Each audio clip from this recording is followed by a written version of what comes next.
President al President Bashar al-Assad na buhay at nasa Moscow, Russia na matapos humingi ng asylum kay President Putin. Kasama nila ang kanyang family. Tapos ma-take over ang Damascus, isa sa capital bansa ng Syria ng mga Islamic rebels.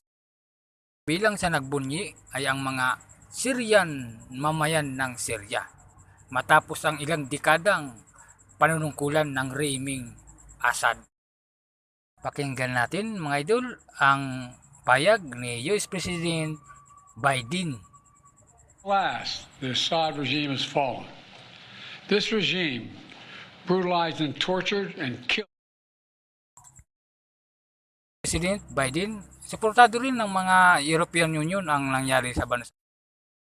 Naman idol, Mount Kanlaon pumutok noong December 9 o kahapon 2024. May taas na 4,000 km mula sa crater ng Bulkan Kanlaon. At 6 kilometers na dangerous zone. 3 bayan rin ang inabot ng mga Axpol at Abu sa nasabing eruption ng Mount Kanlaon. Saan ang PhilVox o Philippine Volcanologist Seismologist ang nagkakabunol-bunol na tayo mga idol pagsasalita ay nasa 54,000 na family ang inasan na ililikas.